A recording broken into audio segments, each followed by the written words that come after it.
र' जाम्बा गोग्लैगोन र'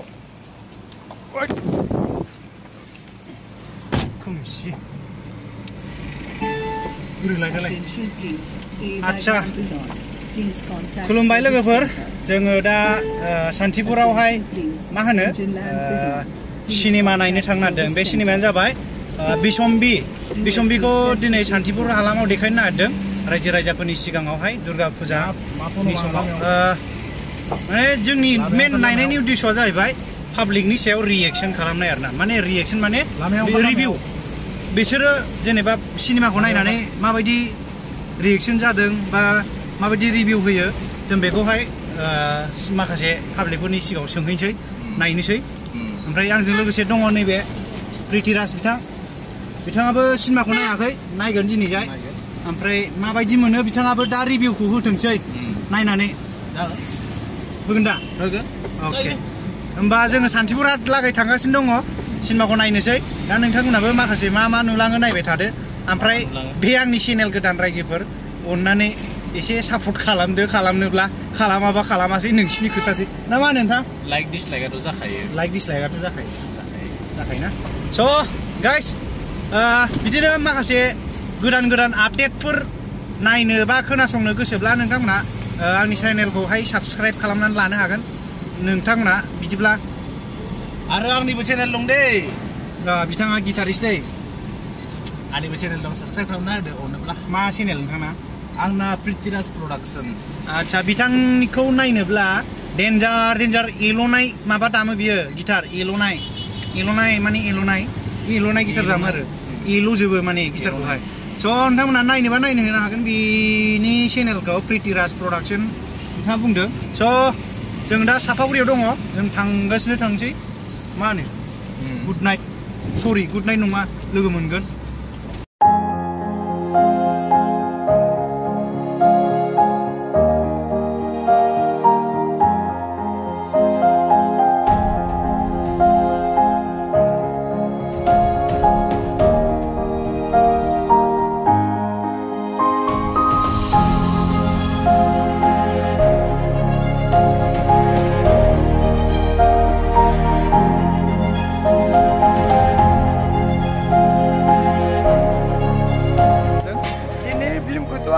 नायनोसो फैदों नायसो आं नायगोन दा आं नायगोन आं टिकेट लानानै नायगोन दा बे हिसाबैनो आं देग्लायनि फुजाखौ आङो साबसिन मोनदों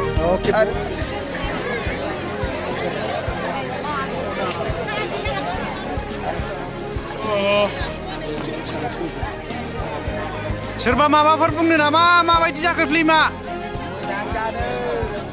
फैनायनि राहाजों दोन नोंखौ फैनायनि ना थैनायनिसो हातखौ नों थैनाय लानो नाङा एबार बे डाइरेक्टर सारखौ रायगोन आं र' मानो बुथारा बे आंखौ सोरबा माबा बुंनो नामा माबायदि जादों सिनेमाया मोजां जादों सानदेवना थानानै गोरोदि बलाय फै माबा बुंनो माबायदि जादों मोजां जादों गाज्रिया माबायदि जादों मोजांल' होनबा जायाथ' गाज्रिखौ बुंनांगौ एसे मोजां एसे गाज्रि मिलायदों ना दे गाबदोंना गाबाखै आदाम नालाय एसेल' अह दे गाज्रिखौलाय सोर बुंगोन जायखौलाय मोजां जादों ना मोजां जायाखै मायाव मोजां मोनाखै मोजां मोनदों हा नङानदां आंनि फंबायसोमोन नङाहाय मा नङानदां माबायदि मोनदों रायजोफोर गाज्रि मोनदों बोरो गाज्रि मोनग्राफ्रालाय नायनां गाज्रि जामारदोंना दे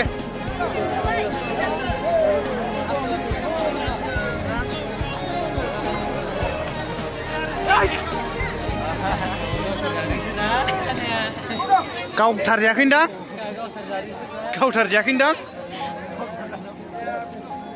गावथारजाग्रा फंबायसिमलै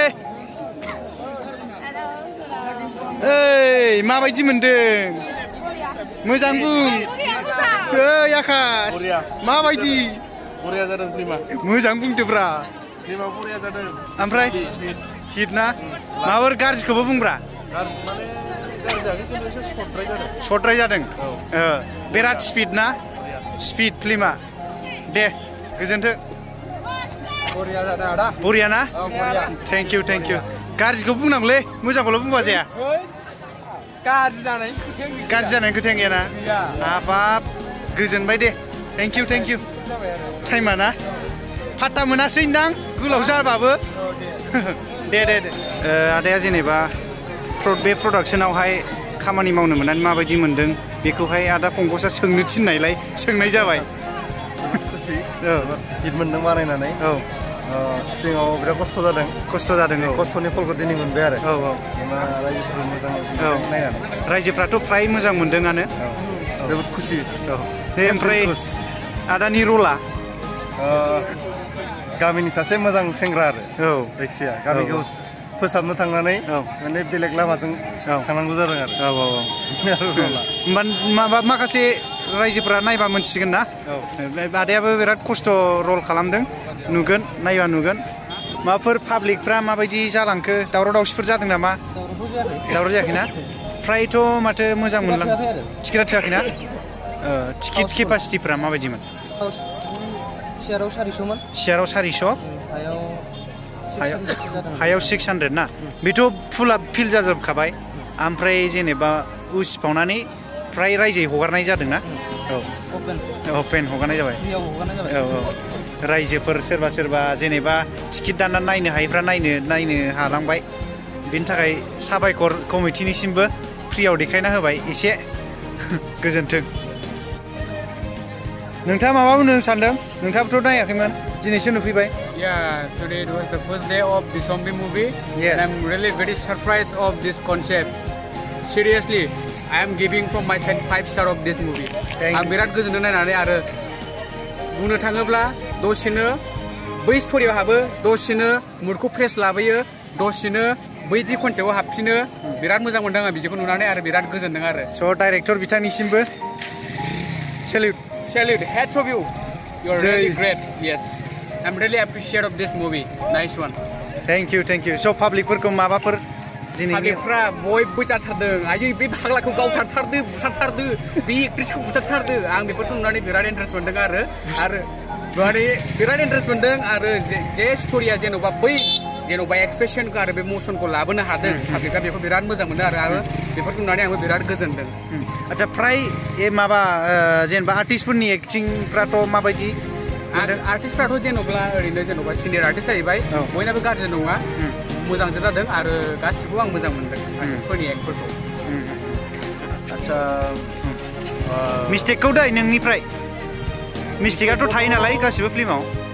मिस्टेकखौथ' बुंला आं माखासे आं मोनसे बुस्थुल' नागिरदोंमोन आङो बर' मुभिनि गेजेराव माखासे मिस्टेक्स थायो जे केरेक्टाराव हाबा आरो एक्टिंनि बेलायाव केरेक्टाराव हाबा नाथाय नैबे मुभियाव फार्स्ट टाइम आङो गासिनिबो एक्टराव केरेक्टाराव हाबनाय बै माबाखौ नुदों आङो बै मसन बै केरेक्टार बेखौ नुदों स' आं बुङो बेयोथ' एक्टिंफोरा माखासे डाइरेक्टरनि सायावबो थायो दा नैबे डाइरेक्टर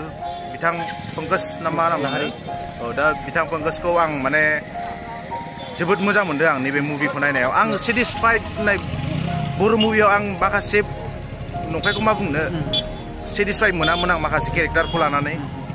बे केरेक्टार रलखौ लानानै केरेक्टार प्लेखौ लानानै दा नैबे बिशम्बियाव आं 5 आव 5 होनो 10 आव 10 होनो आरोना 5 आवथ' मा होनो 10 आव 10 होनो सानदों आं आरोना माने माखासे एक्टरफोरनि सायाव एसेबां दे बे थायो माखासे बे बेक साइडार बे माबानाय बेफोराव आरो बाखि गासिबो एक्टिंआथ' 100 माने मा होनोमोनलाय जेनेबा केरेक्टारा जेनेबा 100% थायोबा माखासे आं नुनायाव 98%आनो केरेक्टारखौ हाबदों केरेक्टाराव हाबदों आरो केरेक्टाराव हाबदों एक्टिंनि बेलायाव 100नि गेजेराव 98%आनो केरेक्टाराव हाबदों दा नोंथाङा एक्टिंनि बेलायाव बुंगासिनो दं नाथाय बेवहाय गोबां खस्थ' खालामनाय बुस्थुफोरबो दंबावो जोंहा जेरै टेकनिकेल टीम ओरैजाय मेकआपनि टीम बायदिसिना टीम बेफोरखौ मा बुंनो सानो नोंथाङा? टेकनिकेल बुङोबा आं इडिटआव बिराद मोजां मोनदों माखासे इडिट बै फ्लेश होनाय माखासे ब्लाड फ्लेश बेफोरो माने बिराद साफाय जादों आरो लाइटिं बिनि नैबे रिफ्लेक्सन लाइट रिफ्लेक्सन बेफोरो गासिबो मोजाङैनो जादों ओमफ्राय बाखिथ' आं बुंनायाथ' केरेक्टारनि सायावमोन आं माने बेयाव सेटिसफाइ मोनदों आरो अके बे केरेक्टारखौनो आं बांसिन सेटिसफाइ मोनदों बिदिब्ला गासिबावबो गोजोननाय मोनदों आदसा दा आदाया नैबे कमिटिनिनो सासे मेम्बार जाहैबाय दा बिसोरनो जोंनि बे बिशम्बि मुभिखौ लाबोदों दा लाबोनानै माबायदि सेटिसफाइ मोनदों आरो फिल्मखौ नायदोंबा माबायदि मोनदों आं बेखौ सोंनो लुबैदों आरो आङो बे फिल्मखौ जोङो दिन्थिफैनानै जोंनि बे सान्तिपुराव दुर्गा फुजायाव दिन्थिफैनानै जोबोद गोजोननाय मोनदों माने जोंना माने हलानो फिसाद्राय जादों जों बुंनांगोन आरो माने जोङो मानसिफोरा जेसेबां माने नायनो लुगैदों जों बेसेबां सोजोबनो हायाखै बुहुद नायनो लुगैनायफोर बायहेरायाव थाबावदों ओमफ्राय आङो सिनेमाखौ माने फुललि नायजोबाखै माने ससे माने नायनानै बिदि केमेरा एंगोल खेबनाय एक्टिं रायलायनाय गासिबखौबो ससे नायनानै आं बिराद मोजां मोनदों आरो गोजोननाय मोनदों जोबथारनायाव आङो बे बिशम्बि सावथुन ग्रुपनि गासिबो टिमनि थाखाय बेबायदि सिनेमा मोजां बानायनायनि थाखाय आङो साबायखर बावदों आरो दा जोङो बिराद गोजोननाय मोनदों टिमनि जानानै बे माने साक्सेसफुल मोनसे सिनेमा होननांगोन आरो जोङो बे मोनसे जाफुंसारनाय मोनसे सिनेमा जोङो बे सिनेमाखौ लाबोनानै माने बिराद अडियेन्सफोर जोङो खालामनो हादों आरो जों माने जोंनि माने बे साइनासनि बे हलासो जोंना थोबावाखै गोजोनथों अके गोजोनथों